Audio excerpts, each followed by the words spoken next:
Ligne droite, l'éclairage du jour.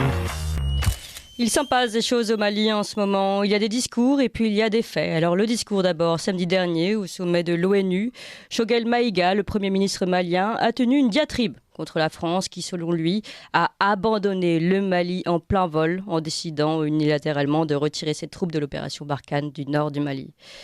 Il y a les discours et il y a les faits. Le même jour, Sergueï Lavrov, le ministre russe des Affaires étrangères, a confirmé l'implication d'une entreprise de défense et de sécurité russe au Mali. Bon, il ne l'a pas nommé, mais cela fait déjà quelques semaines que le bruit circule d'un contrat avec le groupe Wagner, une entreprise accusée de mercenariat et suspectée d'appartenir à un homme d'affaires proche du Kremlin. Et puis il y a un autre fait, évidemment. Vendredi, le caporal-chef Maxime Blasco a perdu la vie dans le cadre de cette opération Barkhane. C'est le 52e soldat à avoir perdu la vie dans le cadre de cette opération. Peut-on décemment accuser la France d'avoir abandonné le Mali en plein vol un jour après ce décès? C'est aussi la question que je souhaite poser à Lou Vialet. Bonjour Lou Vialet. Bonjour, je vous en prie. Vous êtes ancien conseiller de personnalité politique de gauche au Conseil de Paris, plume et conseiller de nombreux élus de la droite nationale au Parlement européen, au Conseil régional du Grand Est. Et vous avez écrit notamment ce livre « Après la paix, défi français » aux éditions VA Éditions. Qu'est-ce que vous pensez d'abord de cette accusation contre la France ? Je pense d'abord que ça démontre que les Russes ne sont pas dénués d'humour et qu'ils nous le montrent. Ça démontre aussi que le Premier ministre malien a un certain sens de l'hommage funèbre. Oui. Un certain sens qui est un peu décalé. Oui. Peut-être, si vous voulez bien, remontons un petit peu à la source de pourquoi est-ce qu'on se pose cette question-là. Allons-y. Parce que finalement, pour beaucoup d'auditeurs, qu'est-ce que c'est le Mali ? C'est un territoire très lointain et qui finalement peut-être les intéresse peu. On peut le comprendre. Ça n'a aucune incidence sur leur quotidien. Enfin, on peut le penser. Oui. Le Mali, si vous voulez, c'est ce pays immense qui est situé au sud de nos frontières, au sud de l'Algérie, non loin du Maroc, qui a des débouchés sur le Niger et sur l'Afrique de l'Ouest.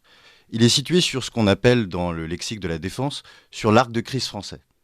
C'est un pays qui, par sa faiblesse, peut réussir à avoir des conséquences terribles sur la sécurité de notre voisinage, de l'entière région qui est à nos portes. Et donc, il nous intéresse, ce pays, non pas pour des raisons économiques, on y viendra sans doute dans l'interview, mais pour des raisons sécuritaires. Car lorsque le Mali s'effondre, eh bien, c'est toute la région qui s'effondre, et finalement, c'est notre voisinage qui s'effondre. Et ça nous inquiète. Donc c'était pas vraiment pour des raisons, quand même pour des raisons pour lutter contre l'islamisme terroriste aussi que nous sommes partis là-bas. Est-ce qu'il y avait uniquement ça ou il fallait juste stabiliser la situation ? Alors c'est tout le point finalement. C'est que, vous vous souvenez, en 2013, il y a eu en effet ces cohortes de djihadistes qui allaient assaillir Tombouctou et qui ont été laminés par le président français qui est intervenu. C'était le lancement de l'opération Serval. Exactement, cette opération s'est ensuite transformée en l'opération Barkhane, une opération de long terme. On a entendu d'ailleurs, c'était il y a 1 an et demi, notre ancien chef d'état-major des armées qui disait que nous étions au Sahel pour 30 ans, puisque la situation sécuritaire était telle qu'il fallait y répondre durablement. Maintenant, ce problème malien, il nous rappelle en fait à nos faiblesses. Et il nous rappelle, et c'est tout l'enjeu de ce matin, lorsque un Premier ministre malien accuse la France d'abandon, lorsque un ministre des Affaires étrangères russe, pareil, utilise le même lexique de l'abandon, finalement, on se questionne sur le sens de notre présence ici. Et le sens de notre présence ne peut pas être seulement celui du départ, puisque finalement, lorsque ce foyer d'instabilité s'embrase, eh bien, nous y sommes venus en 2013, et ce foyer d'instabilité est de plus en plus instable. Et donc, les raisons qui font que nous sommes allés en 2013 là-bas sont encore présentes. Sont encore justifiées. Elles sont encore justifiées. Seulement, est-ce que la forme militaire est la plus adéquate qui soit ? C'est une question qui se pose, d'autant plus que donc, Emmanuel Macron, cet été, a annoncé le retrait progressif des troupes. On en est où d'ailleurs dans ce retrait ? Alors, c'est pas un retrait, c'est un réajustement. Est-ce que ça, c'est pas juste un jeu de mots, jeu sur les mots pour atténuer ? En réalité, non.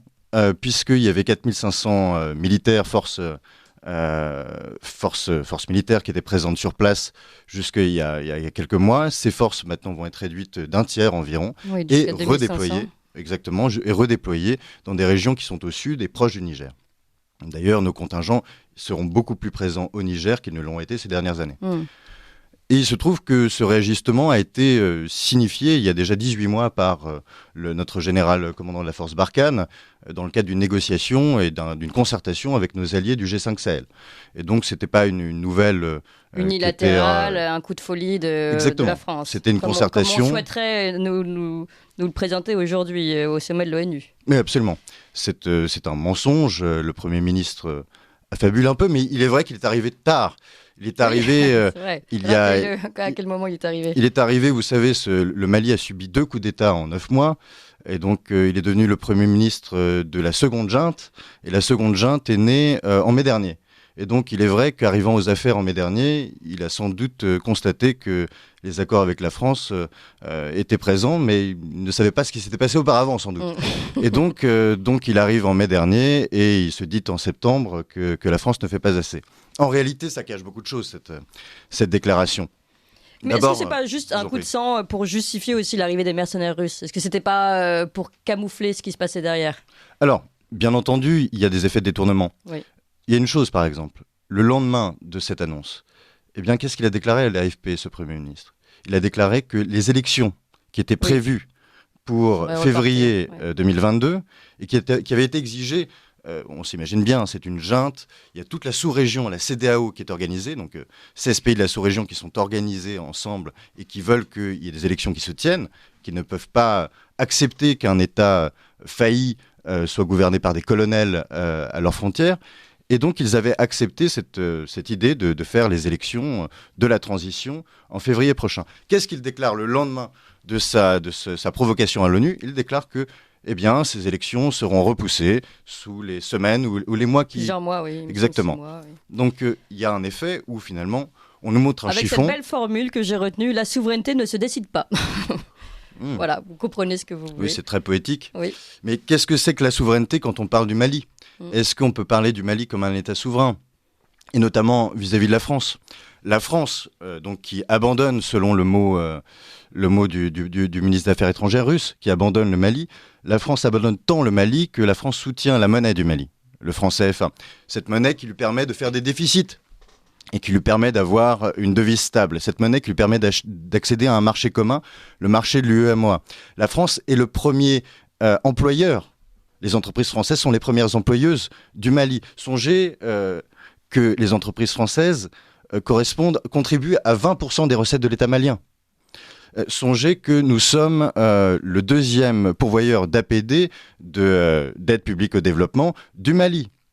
Et donc songez que ce contrat dont il a été écrit par notamment Challenge et par Reuters, que ce contrat avec les mercenaires russes, ce contrat qui est porté à peu près à 1,5% du budget de l'État malien, eh bien ce contrat, d'une certaine manière, c'est les Français qui vont le régler.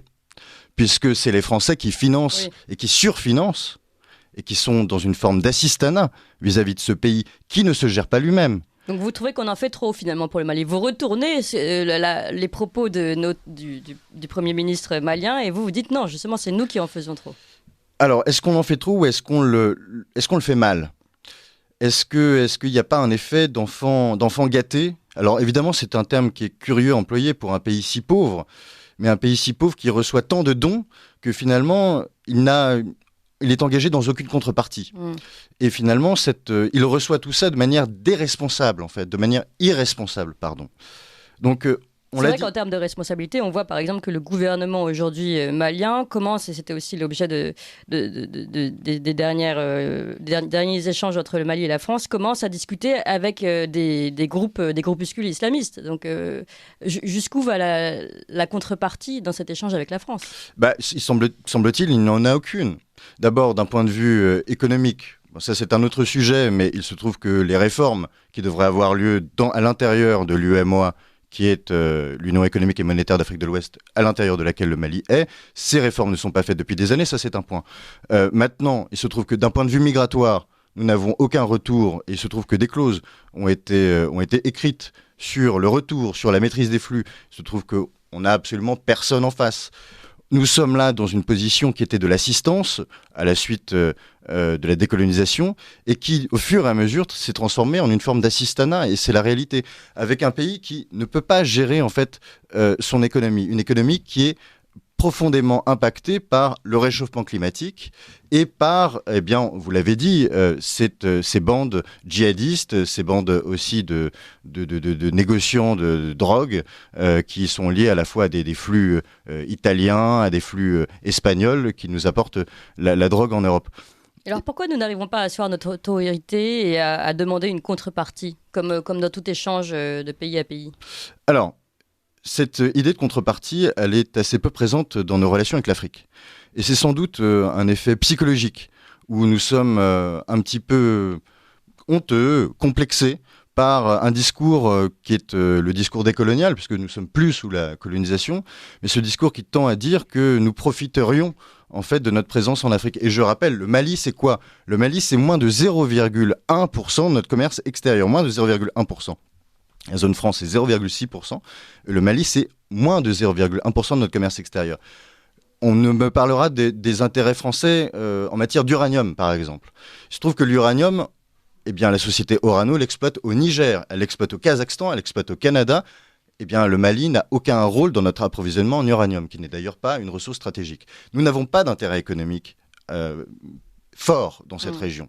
Ce que nous avons, c'est des intérêts sécuritaires. C'est pour ça que j'ai commencé mon laïus, notre interview, en parlant de l'arc de crise. C'est que finalement, nous subissons en réalité les conséquences de la faiblesse de nos voisins. Alors qu'est-ce que vous voulez ? Parce que vous voulez qu'on parte définitivement, qu'on quitte définitivement ce pays. En même temps, on a le problème sécuritaire. En même temps, vous dites qu'on en donne trop. Alors qu'est-ce que vous proposez ?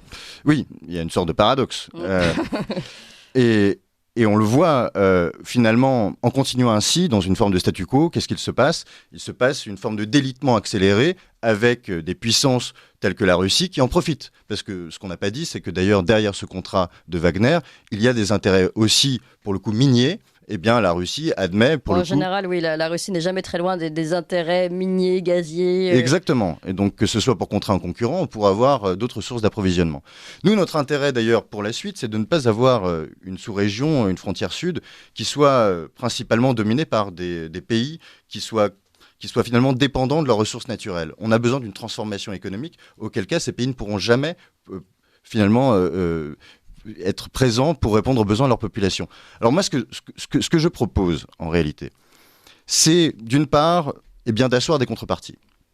Et donc on l'a dit, l'aide au développement ne doit pas être inconditionnelle. Notre présence militaire, on en fait tellement peu qu'on a 52 morts pour le Mali et le Sahel. Mais est-ce qu'on va se désinhiber, comme vous disiez tout à l'heure, de notre passé colonial ? Pas sûr, hein.